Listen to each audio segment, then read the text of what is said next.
So right now we are in Jackson Heights because I saw this video on X and it's of Mamdani and AOC. Just take a listen to this. Hola.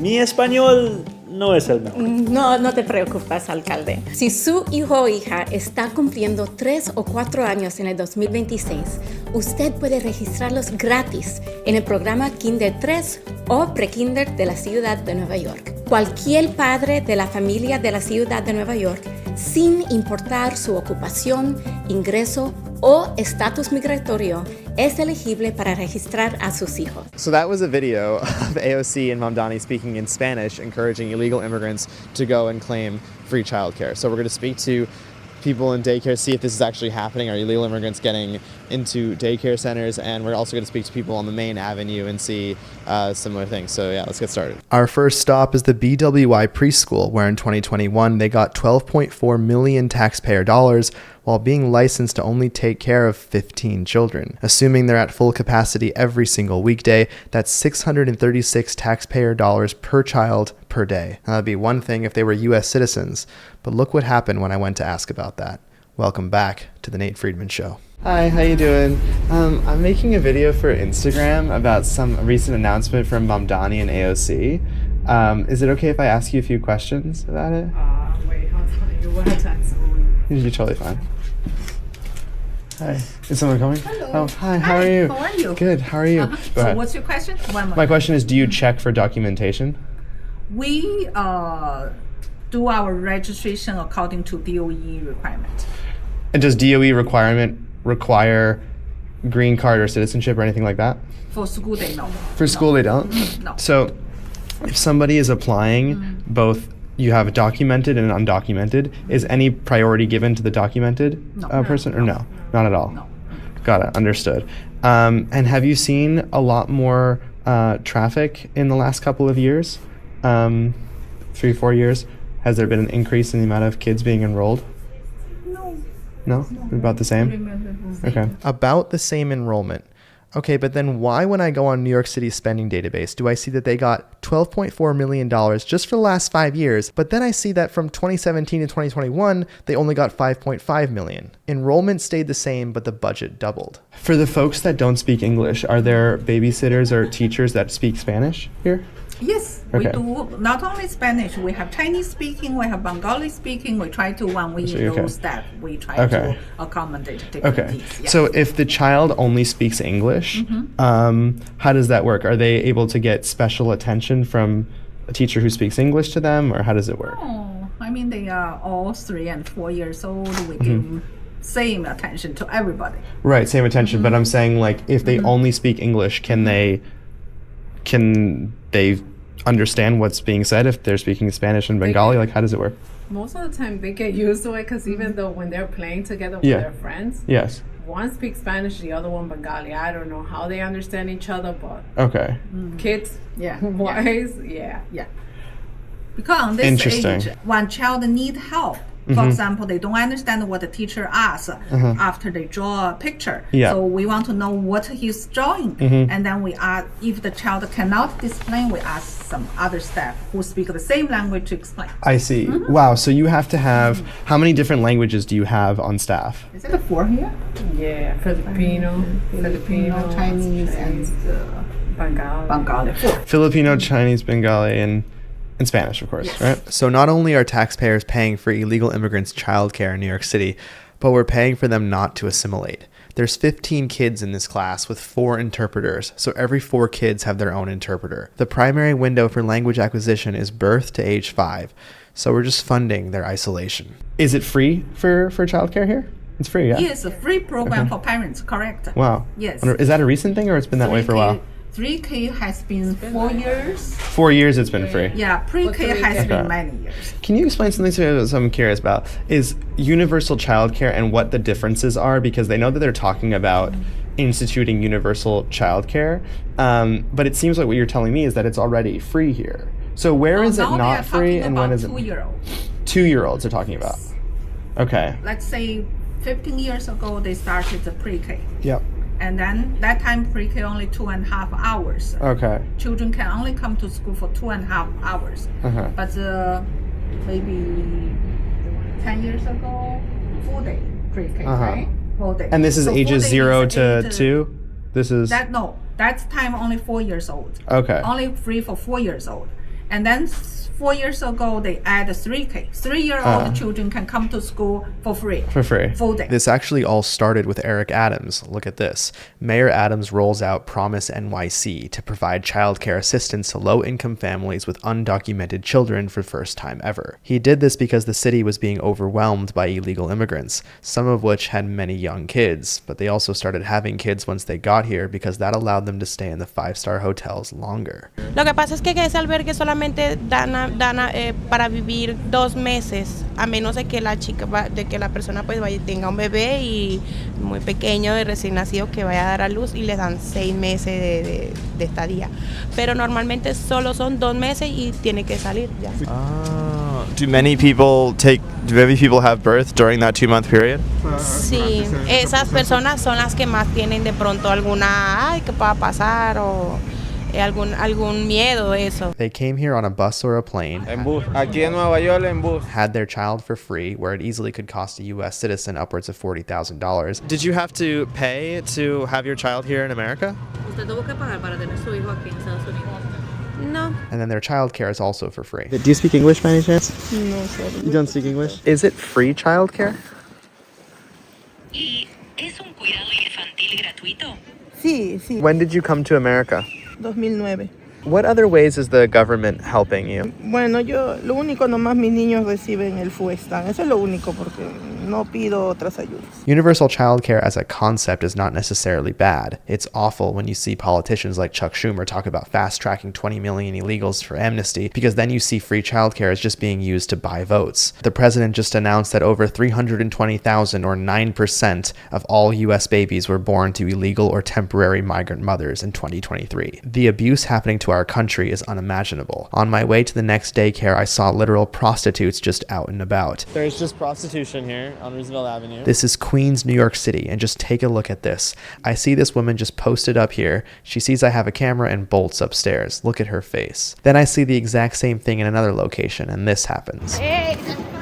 Then I walk down the next street and see about 10 of them, and they all run away because of the camera. AOC, instead of joining Mamdani to offer free childcare to illegals, maybe stop the prostitution happening in your district first. Right now we're outside the Child Center of New York. You can see that all the flyers outside are in Spanish, and I made the mistake of speaking to somebody in English. So we're doing something about childcare, and Ni dijo que era gratis. Para que había un programa, ¿verdad? Entonces, ¿es verdad? Sí. Para poder uno inscribirse, ¿preguntan por el estatus migratorio o no? Okay. So this is really ironic because right outside the Child Center of New York, it says, under Help Us Stop Fraud, it says, submitting forged, altered, or false documents to the city is a crime. Well, they're not submitting any documents to begin with. And when did you come to America? ¿Cuándo llegaste a Estados Unidos? En el 2014. What do you think of Mayor Mamdani? ¿Qué piensas del alcalde Mamdani? Es bueno. She likes him. And what do you like about Mamdani? ¿Qué te gusta de Mamdani? Pues todo. Yo siento que está haciendo un buen trabajo porque muchas madres lo necesitamos. Would you like to see him freeze the rent? ¿Te gustaría que congelara la renta? Yeah. Gotcha. Está muy alto. She says too high, the rent. Would you like to see him increase minimum wage to $30 an hour? ¿Te gustaría que incrementara el salario mínimo a $30 por hora? Yeah. Good. Yeah. Is childcare free? Because we saw the mayor say that it is free, but we're asking if it's free. Sí? Okay. Is that a recent thing, or was it always this way? ¿Eso es algo nuevo o siempre ha sido así? Para el tiempo que yo estoy aquí es así siempre. Okay. For the time she has here, yes. How long have you been? ¿Cuánto tiempo has estado aquí? 2 años. And what has it been like? Where are you from? ¿De dónde eres? De Ecuador. And what has it been like getting acclimated to America? Es fácil, hay que venir a llenar un formulario y ellos lo meten al sistema y nos llaman cuando esté listo. And would you like to see the rent be freezed? Tal vez sí. O que la bajaran. Would you like to see incomes over $100,000 a year be taxed? Taxed more, I should say. Que hacen más de $100,000 se incrementan los taxes. Sí. Yeah. Was it difficult getting here? Did you have trouble at the border? ¿Fue difícil llegar? ¿Tuviste problemas en la frontera o no? No, no tuve problemas. No trouble? No sé, solamente estuve un tiempo en migración, hasta los trámites y ya salí. She was in the immigration of a place a few days. Algunos días estuviste ahí. And did they send you to New York in a bus or a plane? En avión. We've literally paid to import socialism. She had no trouble at the border 2 years ago, which is what I hear from most illegal immigrants who came around that time. Now she's already getting free childcare paid for by her neighbors, and she wants to tax them more. Would you like to see incomes over $100,000 a year be taxed? Taxed more, I should say. Sí. Yeah. 40% of households in New York City make over $100,000. That's taxing your nurse taking care of you. That's taxing the police officer keeping you safe. Look, according to predictions on Kalshi, there's only a 16% chance that Mamdani will even be able to tax incomes over $1 million in New York City. That's because New York State's share of the nation's millionaires has already dropped roughly 31% between 2010 and 2022. The city's lawmakers know that if that continues to drop, this city will not be able to sustain itself. Did you notice a lot of the classmates are only speaking Spanish, right? Yes, this is I have faced the problem for this because every kids are Spanish here. Yeah. That's why they are speak Spanish. Also, teacher always speak Spanish. That's why I'm talking to like a, the director. Yeah. I said because my daughter is confusing because my language is Bengali and another language is English, but she speak English always. Yes. But when she is listening like Spanish, she don't understand. Some class have a Bengali teacher, I think. They have a Bengali teacher. Two. But they need more. Okay, so they need more Bengali teachers here. Is there enough students to have one class with just Bengali students? I think every class have 1-2 Bengali. Students. Yeah, because we are living here, a lot of people, Bengali people there. Do you ever talk to the parents at all? The other parents? They are speaking Spanish because I don't understand You can't understand, yeah, of course. So you've been here in New York for 20 years. What do you think about this mayor? Do you like him? Yeah, I like him. Yeah? And what do you like about Mamdani? Also, he is a young, and also we need the improve everything. What about his policies? Do you like tax the rich that he's doing? Yeah, he do everything good. Well, anything else that and you want to And also here, the Muslim communities, New York City is good. New York City is, the Muslim people is here a lot. Yeah. Before another state, but New York is too high. Bengali people, Muslim people is here. Yeah. They are good. Yeah. Yeah. And awesome. Mamdani, we want Mamdani. We vote Mamdani. When you think about something that a daycare parent would care about in New York City, a lack of Bengali teachers would probably be pretty low on your list. Now, if you think what you've seen so far is crazy, I assure you it is nothing compared to what I'm about to tell you about the Child Center of New York. You will not look at paying taxes the same ever again. Right now, we're outside the Child Center of New York. One of the programs that they have here is gender affirming care for the kids. So through their behavioral health program in partnership with Celine Lord, they provide what they describe as gender affirming care to youth, including monthly medical van visits to their residential facility. How come United States taxpayers are paying for gender-affirming care for illegal immigrants? The Child Center of New York runs 70 locations across all 5 boroughs, and they have $93.7 million in total revenue. The organization paid $56.2 million in total salaries across 1,823 employees, an average of about $30,900 per worker. Tracy Donnelly, the CEO, made $603,000. Mamdani then put her on his transition team. This is the face of hypocrisy, working for a socialist as she makes 20 times what her teachers make. While Tracy Donnelly is a CEO of a $94 million taxpayer-funded nonprofit, she is also the founder and president of a separate organization called Make an Impact. Her CFO, Stephen Donowitz, is also the co-founder and chief financial and administrative officer of that same organization. Now, if you go to makeanimpact.org and read how they describe themselves, Make an Impact says, and I'm quoting directly, backed by a landmark investment from the Child Center of New York. So the CEO of a taxpayer-funded nonprofit founded a separate organization, and that separate organization says it's backed by money from the nonprofit that she runs. How much money? They don't say. Landmark investment is all you get. Now it's about to get worse again. Here you can see Mayor Mamdani in action with the Child Center of New York partnering with a transgender program for the youth called Brooklyn Community Pride Center, another nonprofit making millions. And if you want to understand where this is going, just look at what they're teaching these young kids. You'll see young students making Black Lives Matter collages with their fists up in the air. You'll see transgender visibility campaigns featuring youth in mental health programs tied to gender identity.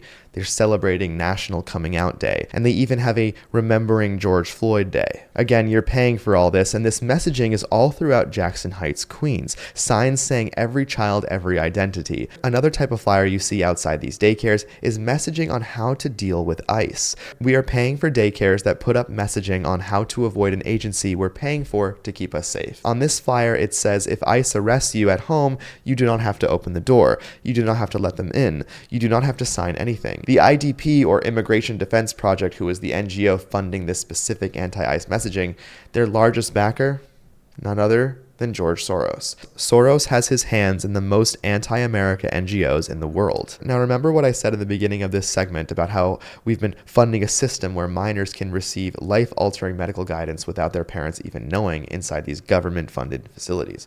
Well, let me tell you exactly how that happens. The Child Center of New York has partnered with Selene Lord Community Health Center to bring a fully equipped mobile medical van directly into residential facilities serving vulnerable kids every month. Here you can see clinical coordinator Young Moon with a kid at the Child Center Residential Treatment Facility. We're talking on-site access to hormone consultations, identity-based counseling, and medical treatment. No parental consent required under New York law, and all funded by your tax money through Medicaid and federal grants. The Child Center openly states that its residential treatment facility in Brooklyn serves kids ages 12 to 18, many with serious mental health histories and involvement in the juvenile justice system. Selene Lord says they bring in a medical van every single month to answer kids' questions about things like hormone therapy, including preferred names, pronouns, chest binders, and referrals to outside support systems. And this isn't limited to one location. They make it clear that these services are delivered through a mobile medical unit traveling across all 5 boroughs, going directly to young people wherever they feel comfortable. Not where the parents are, but where the kids feel comfortable. And here's another part that they say openly. All services are provided free of charge or at low cost. They will register young people 21 and under for care and then continue treating them all the way up until their 24th birthday. They claim 75% of their enrollers have already identified as LGBTQ. Now look at who's really behind it. Selene Lord calls itself global leaders in LGBTQ plus healthcare, provided free of judgment and regardless of ability to pay. That's their Instagram bio. And now we get to the part where most people don't see. The CEO of the Child Center of New York, Tracy Donnelly, and the leadership of Selene Lord, Patrick McGovern, are both tied into Zora Mamdani's health transition circle. Selene Lord pulled in $131.4 million in 2024. The year before that was $109.9 million. That is a 19.6% jump in 1 year. Only $14.3 million comes from donations. The real engine is the $116.6 million in program services that is funded through government care through Medicaid and Medicare. So when they say no cost to taxpayers, you are looking at over $100 million tied directly to government funding streams. To wrap up this episode, I have to say that many don't know how bad things are getting here. Mamdani just unveiled a sweeping racial equity plan that directs government resources based on race, specifically Black and Latino residents, a massive citywide plan covering 45 agencies with over 200 goals and 600 performance metrics. When I went to England, I came back telling you that it was unrecognizable, and New York City is beginning to feel that way too. Thank you for watching this episode of The Nate Friedman Show. If you want to support my research and get $25, go to Kalshi and sign up with code NATE25. If you want to specifically support my security for these videos, you can go to the link at the bottom of the screen or in the description. You'll see in this video here that security was very much needed.